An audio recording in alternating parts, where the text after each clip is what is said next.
जय घोर जय सेवालाल। बंजारा क्रांति इसमें आपका मैं स्वागत करता हूं। क्यों कहा जाता है वसंतराव नाईक जी को हरित क्रांति के जनक? वसंतराव नाईक जी का कार्यकाल 5 दिसंबर 1963 से 20 फरवरी 1975 महाराष्ट्र के लिए हरित क्रांति का स्वर्ण युग माना जाता है। उन्होंने अपने नेतृत्व में राज्य में कृषि क्षेत्र में क्रांतिकारी बदलाव लाए, जिसके परिणाम स्वरूप खाद्यान्न उत्पादन में अभूतपूर्व वृद्धि हुई और किसानों की आर्थिक स्थिति में सुधार हुआ। हरित क्रांति की उनकी रणनीति भारत की राष्ट्रीय हरित क्रांति का हिस्सा थी, लेकिन इसे महाराष्ट्र की स्थानीय जरूरतों और परिस्थितियों के अनुरूप ढाला गया। आइए उनके कार्यकाल में हरित क्रांति के विभिन्न पहलुओं को विस्तार से देखें। हरित क्रांति की पृष्ठभूमि 1960 के दशक में भारत खाद्यान्न संकट से जूझ रहा था।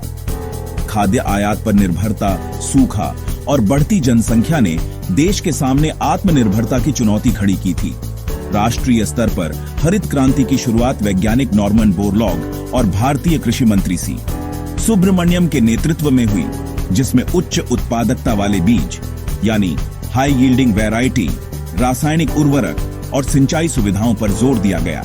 वसंतराव नाईक जी ने इस राष्ट्रीय नीति को महाराष्ट्र में लागू करने में अग्रणी भूमिका निभाई। महाराष्ट्र में हरित क्रांति की शुरुआत उनके कार्यकाल के प्रारंभिक वर्षों में हुई, विशेष रूप से 1965-66 से, जब भारत में हरित क्रांति का पहला चरण शुरू हुआ। वसंतराव ने इसे राज्य की मिट्टी, जलवायु और किसानों की जरूरतों के अनुकूल बनाया। हरित क्रांति के प्रमुख घटक और कार्य। वसंतराव नाईक जी ने हरित क्रांति को सफल बनाने के लिए कई कदम उठाए, जो निम्नलिखित हैं। पहला, उच्च उत्पादकता वाले बीजों का उपयोग। तकनीकी नवाचार के तहत वसंतराव नाईक जी ने मैक्सिकन गेहूं और अंतरराष्ट्रीय चावल अनुसंधान संस्थान यानी IRRI के चावल के हाई यील्डिंग वैरायटी बीजों को महाराष्ट्र में प्रचलित करने पर जोर दिया। उदाहरण के लिए गेहूं की किस्में जैसे सोनालिका और कल्याण सोना और चावल की IR8 जैसी किस्में राज्य में लाई गई। प्रचार और वितरण के लिए इन बीजों को किसानों तक पहुंचाने के लिए सहकारी समितियों और कृषि विभाग के माध्यम से बड़े पैमाने पर वितरण किया गया। वसंतराव जी ने स्वयं कई ग्रामीण क्षेत्रों का दौरा कर किसानों को इन बीजों के लाभ समझाए। परिणाम स्वरूप इससे गेहूं और चावल का उत्पादन कई गुना बढ़ा। 1960 के दशक के अंत तक महाराष्ट्र में गेहूं उत्पादन में 2 से 3 गुना वृद्धि दर्ज की गई। दूसरा, सिंचाई सुविधाओं का विस्तार। परियोजनाओं के अंतर्गत वसंतराव जी ने सिंचाई को हरित क्रांति की रीढ़ माना। उनके कार्यकाल में कई बड़ी और मध्यम सिंचाई परियोजनाएं शुरू की गई, जैसे जायकवाड़ी बांध औरंगाबाद में, जो मराठवाड़ा क्षेत्र में सिंचाई के लिए महत्वपूर्ण थी, और पन्हालकाजी बांध कोल्हापुर तथा मुला बांध पुणे जैसे अन्य प्रोजेक्ट। लघु सिंचाई के लिए कुओं, नहरों और ट्यूबवेल की संख्या बढ़ाने पर भी जोर दिया गया। 1972 के सूखे के बाद इस दिशा में और तेजी आई। इसका प्रभाव यह रहा कि 1963 में जहां राज्य में केवल 6 से 7% कृषि भूमि सिंचित थी, वहीं 1975 तक यह आंकड़ा 15 से 20% तक पहुंच गया। इससे हाई यील्डिंग वैरायटी बीजों का प्रभावी उपयोग संभव हुआ। रासायनिक उर्वरकों और कीटनाशकों का प्रयोग यह भी एक बड़ा बदलाव लेकर आया। वसंतराव नाईक जी ने उर्वरक संयंत्रों और वितरण केंद्रों की स्थापना को प्रोत्साहित किया, जिससे किसानों को उर्वरक आसानी से उपलब्ध होने लगे। यूरिया, DAP और NPK जैसे उर्वरकों का उपयोग काफी बढ़ा। इसके अलावा कृषि अधिकारियों और विस्तार सेवाओं के जरिए किसानों को इन उर्वरकों और कीटनाशकों के सही उपयोग की जानकारी दी गई। इसका सीधा असर यह हुआ कि मिट्टी की उर्वरता बढ़ी और प्रति हेक्टेयर उपज में भी सुधार हुआ। हालांकि इसके दीर्घकालिक प्रभाव, जैसे कि मिट्टी की गुणवत्ता पर असर, इसकी चर्चा बाद में हुई। अब बात करते हैं कृषि ऋण और सहकारी आंदोलन की।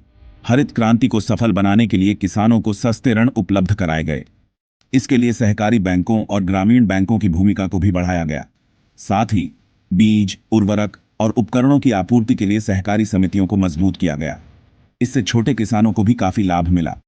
कुल मिलाकर किसानों की आर्थिक स्थिति मजबूत हुई और वे नई तकनीकों को अपनाने में सक्षम हो सके। कृषि अनुसंधान और शिक्षा के क्षेत्र में वसंतराव ने महत्वपूर्ण पहल की। उन्होंने कृषि विश्वविद्यालयों को बढ़ावा दिया और उदाहरण के लिए राहुरी कृषि विश्वविद्यालय जो 1968 में स्थापित हुआ, उनके कार्यकाल की देन है। किसानों के लिए प्रशिक्षण केंद्र और प्रदर्शन खेत यानी डेमोन्स्ट्रेशन फार्म्स शुरू किए गए। इससे स्थानीय स्तर पर नई तकनीकों का प्रसार हुआ और किसानों में जागरूकता भी काफी बढ़ी। हरित क्रांति के परिणामों की बात करें तो देखिए, 1960 के दशक की शुरुआत में महाराष्ट्र में गेहूं का उत्पादन लगभग 2 से 3 लाख टन था, जो 1970 के दशक तक 10 लाख टन से भी अधिक हो गया। चावल और अन्य फसलों जैसे ज्वार और बाजरा में भी उत्पादकता बढ़ी। आर्थिक सुधार की दृष्टि से देखें तो किसानों की आय बढ़ी, जिससे ग्रामीण अर्थव्यवस्था मजबूत हुई। खाद्यान्न आयात पर निर्भरता भी कम हो गई। सामाजिक प्रभाव भी साफ दिखा। ग्रामीण क्षेत्रों में रोजगार के अवसर बढ़े और हरित क्रांति ने किसानों में आत्मविश्वास पैदा किया। अब चुनौतियों और आलोचनाओं की तरफ भी ध्यान देना जरूरी है। हरित क्रांति के बावजूद कुछ कमियां थीं जो वसंतराव के कार्यकाल से जुड़ी रही हैं। असमान लाभ की बात करें तो बड़े और मध्यम किसानों को अधिक लाभ हुआ, जबकि छोटे और सीमांत किसानों तक सुविधाएं सीमित रूप से पहुंची। सिंचाई की कमी भी एक बड़ी चुनौती थी। सूखा प्रभावित क्षेत्रों जैसे मराठवाड़ा और विदर्भ में सिंचाई का पूरा लाभ नहीं मिल पाया। पर्यावरणीय प्रभाव भी देखने को मिले, क्योंकि उर्वरकों और कीटनाशकों के अत्यधिक उपयोग से मिट्टी की उर्वरता पर दीर्घकालिक असर पड़ा, जिसकी चर्चा बाद में शुरू हुई। इसके अलावा शहरी ग्रामीण असंतुलन भी रहा, क्योंकि हरित क्रांति का फोकस ग्रामीण क्षेत्रों पर था, जिससे शहरी विकास अपेक्षाकृत पीछे रह गया। निष्कर्ष के तौर पर कहा जा सकता है कि वसंतराव नाइक ने हरित क्रांति को महाराष्ट्र में एक जनांदोलन की तरह लागू किया। उनके नेतृत्व में राज्य ने न सिर्फ खाद्यान्न उत्पादन में आत्मनिर्भरता हासिल की, बल्कि ग्रामीण अर्थव्यवस्था को भी मजबूत किया। उन्हें किसानों का मुख्यमंत्री और हरित योद्धा कहा जाता है, क्योंकि उन्होंने तकनीकी नवाचार को ग्रामीण भारत की जरूरतों से जोड़ा। हालांकि इस क्रांति के कुछ नकारात्मक प्रभाव भी थे, जैसे पर्यावरणीय चिंताएं और असमान वितरण, लेकिन कुल मिलाकर यह उनके कार्यकाल की सबसे बड़ी उपलब्धि थी। उनकी यह पहल आज भी महाराष्ट्र के कृषि इतिहास में एक मील का पत्थर मानी जाती है। 1 जुलाई उनकी जयंती को कृषि दिन के रूप में मनाया जाता है, जो उनके योगदान का प्रतीक है। हमारे सभी गोरमाटी बंजारा भाई को यह वीडियो पहुंचाएं, ताकि उसे अपना सही तरीके का इतिहास मालूम हो। इस चैनल के माध्यम से बहुत सारे अन्य विषय पर आधारित वीडियो बनाए गए हैं, उसे वीडियो को भी आप जाकर देखें। और इस वीडियो को मैं 10,000 लाइक का टारगेट रखा हूं, ताकि आने वाली सभी वीडियो में उसी उत्साह से बना सकूं। तो यह मेरा टारगेट पूरा करोगे, यही आशा और विश्वास रखता हूं। धन्यवाद। जय घोर, जय सेवालाल, जय मारियामा।